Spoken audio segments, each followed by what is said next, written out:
Bonjour les amis, bonjour la famille, bonjour public, bonjour camarades. J'aimerais parler d'un sujet intéressant, c'est d'une part euh, l'image, donc la caméra du téléphone portable. Chacun utilise son téléphone portable pour, dans un temps éloigné, il y a quelques décennies de ça, la caméra était réservée aux artistes. Aux artistes dans le cinéma, les musiciens, les chanteurs, euh, que ce soit les professionnels, les footballeurs, les basketteurs, les handballeurs, les tennisman, etc., etc. Donc la caméra s'est amplement démocratisée. Maintenant, tout le monde est devenu artiste. Tout le monde vit, a le psychisme, a la mentalité d'un artiste.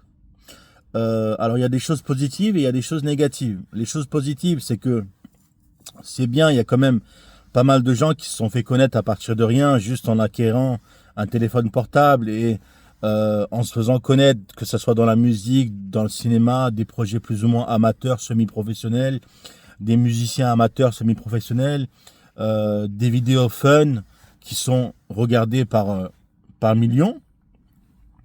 Donc c'est de la créativité, c'est quelque chose de bien. Ça crée une économie. Après, j'aimerais juste faire la remarque que je crois que 1000 vues, c'est à peu près 1 euro sur les réseaux sociaux. Quand on a 1000 vues, je crois que c'est ça, si je me trompe pas. Si je me trompe, vous me ferez la correction. 1000 vues, c'est 1 euro, ce qui est dérisoire. Vous faites de la musique, admettons que vous faites un concert de 30 minutes. Si vous décidez d'avoir 1000 personnes qui viennent vous voir et que chacun paye 1 euro l'entrée, ça fait 1000 euros. Ça fait pas 1 euro. Donc les montants sont dérisoires. Alors certes, la quantité est astronomique, le flux est astronomique, donc c'est très compliqué de rémunérer tout le monde. Admettons 1 euro de la vue ou 50 centimes, voire 20 centimes la vue. Mais voilà. Après, les côtés négatifs, c'est que il y a la caméra, il y a le psychisme. Maintenant, chacun fait l'image. On a tous une image. On est tous devenus des artistes populaires, des artistes du peuple. Mais sauf qu'il n'y a pas le travail d'artiste. Euh, Beaucoup de gens font des vidéos. Moi, cette vidéo-là, vous pouvez la mettre dans la catégorie politique, par exemple. Politique, euh, comment dire, expression sociale et économique, sur des thèmes socio-économiques. Mais il y a des gens, ils ont pas la formation. Moi, je lis la sociologie et l'économie depuis plus de 10 ans. Donc j'ai les notions. Je m'intéresse notamment à la politique depuis plus de 10 ans. Je lis des livres sur la politique, donc j'ai les notions. Mais des fois, vous avez des gens qui s'expriment, des gens qui font des vidéos, mais qui ont rien d'artistique. Il y a rien d'artistique. Or, la caméra, c'était dans un premier temps réservé aux gens exceptionnels. Donc ça s'est démocratisé, on est tous devenus exceptionnels, c'est excellent, mais des fois, le côté négatif, c'est qu'il y a des gens, il y a aucun contenu dans la vidéo, il y a aucun aspect artistique dans la vidéo de ces gens, de ces milliards de gens qui partagent des vidéos sur le net. Il n'y a rien d'artistique, c'est vu parfois par milliers, des milliers de personnes regardent, des centaines de milliers, parfois des millions de personnes regardent. Il n'y a rien d'artistique. Donc en fait, ça banalise l'artiste. Ça crée un côté banal, un côté banal de l'artiste. Maintenant, j'aimerais revenir au sujet. Au jour d'aujourd'hui, on a tous merdé dans nos vies. Analysez vos vies, très peu de gens ont des vies exemplaires, euh, compte tenu de la précarité, de la crise mondiale, de la précarité de l'emploi, de la précarité du logement, de la précarité du couple, de tout type de précarité qui a atteint la société ces 30 dernières années, on va dire, largement ces 30 dernières années. On a tous merdé quelque part. Personne a une vie exemplaire. On s'est tous séparés, on a tous perdu le job de nos rêves peut-être plusieurs fois.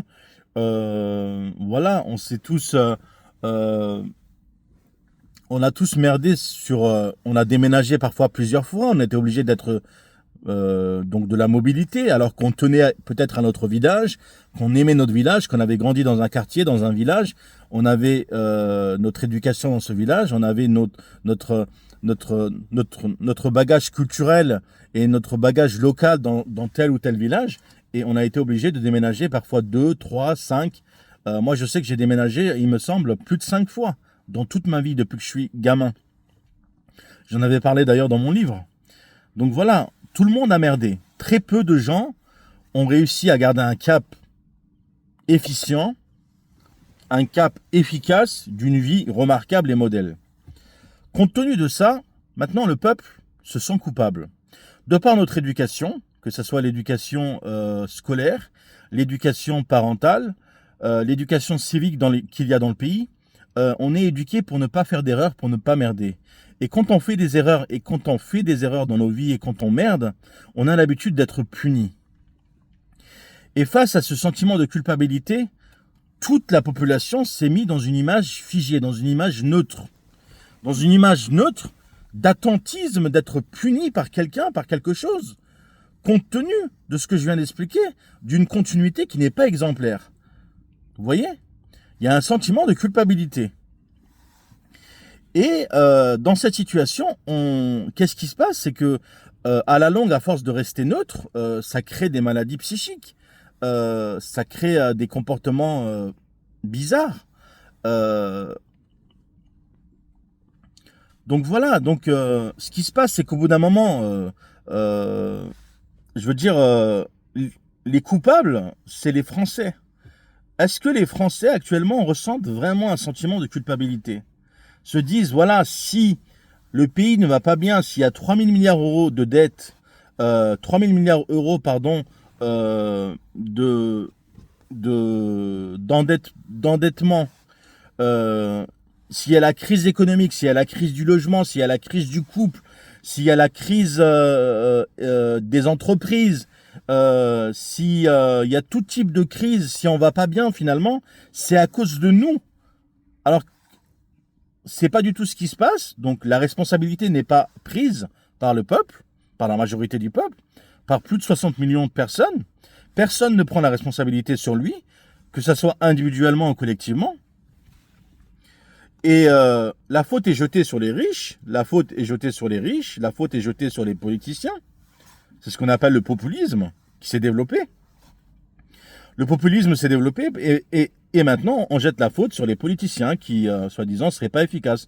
Donc on ne va pas voter, on est déresponsabilisé politiquement. On considère que c'est des menteurs, on considère que c'est des escrocs, on considère que c'est des gens qui ne font pas leur travail bien. Et pareil, les politiciens jettent généralement la faute sur le peuple, sur la population. Donc chacun se renvoie la balle, personne n'assume sa responsabilité. Et au bout d'un moment, ce qui se passe, c'est que ça engendre des guerres. La finalité, la conclusion finale de tout ça, c'est que ça va se concrétiser. Je l'espère pas. On fera tout pour lutter contre. On fera tout pour agir contre. On fera tout pour maintenir la paix dans notre pays.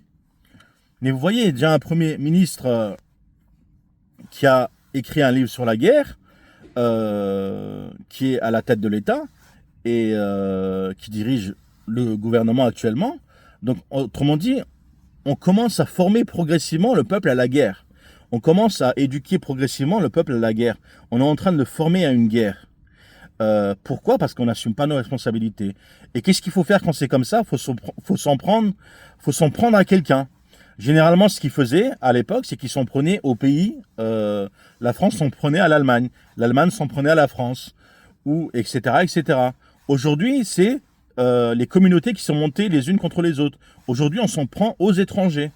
Donc, les Français qui sont majoritaires dans le pays, il y a peut-être largement 40 millions, voire 50 millions de Français, s'en prennent aux 10 millions d'étrangers, alors que les chiffres sur l'immigration sont des chiffres, marginaux, sont des chiffres qui ne représentent pratiquement rien. Le nombre compte tenu de du système de mobilité avec les avions, les voitures, les trains, le développement de la mobilité sur Terre, il devrait normalement y avoir des millions de gens qui se présentent par mois dans un pays, si c'était vraiment au stade où ces gens le revendiquent. Mais il y a quoi? Il y a 400 000 personnes qui arrivent par an? 500 000 personnes qui arrivent par an dans un pays? C'est énorme, c'est excessif. C'est peut-être beaucoup, c'est vrai. Mais compte tenu de regarder du système de mobilité qui s'est développé avec les avions, la manière aujourd'hui d'un point A à un point B sur Terre, en quelques heures, on est d'un point A à un point B sur Terre. Il devrait y avoir des millions de gens qui arrivent à nos portes chaque mois, logiquement. Si c'est vraiment la misère humaine sur Terre et si l'immigration qui est prétendue par le Front National a atteint des stades, comment dire, extrêmes, quoi. Des choses qu'on ne peut plus supporter. Mais c'est pas le cas. C'est tout simplement que ces 40-50 millions de Français n'assument pas leurs responsabilités, qu'ils ont merdé dans leur vie, qu'ils ont merdé économiquement, qu'ils ont merdé socialement. Et ils s'en prennent aux étrangers. Donc d'une aux musulmans, de deux aux juifs aussi. Ils s'en prennent aussi aux juifs souvent. Et de trois, ils s'en prennent aux étrangers. Aux gens d'origine chinoise, aux gens d'origine africaine, aux gens du Moyen-Orient, aux gens du bassin méditerranéen. Ils s'en prennent aux Américains, etc., etc. On s'en prend à l'étranger, alors que la responsabilité n'est pas assumée par le peuple français, malheureusement. La responsabilité d'avoir merdé, pour la majorité, je parle. Donc voilà. Donc tout ça pour dire que, au bout d'un moment, donc il y a des ministres comme ça qui écrivent des livres sur la guerre. Le pays, comme personne n'assume aucune responsabilité, on cherche un coupable, on cherche une victime, et on va essayer de mettre en place une guerre contre cette victime, contre ce coupable. Et c'est ce qui se passe, par exemple, c'est ce qui se passe en Ukraine, par exemple. Il y a des liens avec ça, avec l'Ukraine, il y a des liens avec ça, avec ce qui se passe en Palestine, etc., etc. Donc voilà, faut faire très attention. On laissera personne,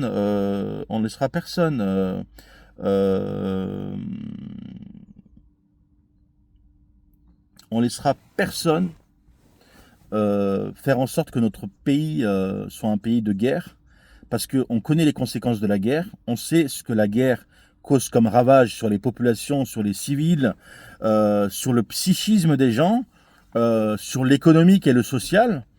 Donc voilà, on sera toujours pour lutter dans le pays efficacement, pour, de manière économique et sociale, se réveiller tout le temps tôt le matin, travailler de manière acharnée, créer de la richesse, partager les richesses pour que notre population vive bien, vive dans le bien-être, vive dans la sérénité.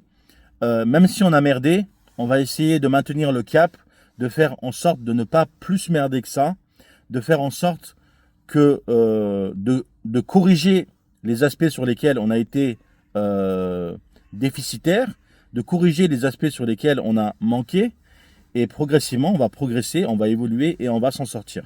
Prenez soin de vous. Bisous à tout le monde. Ciao, ciao.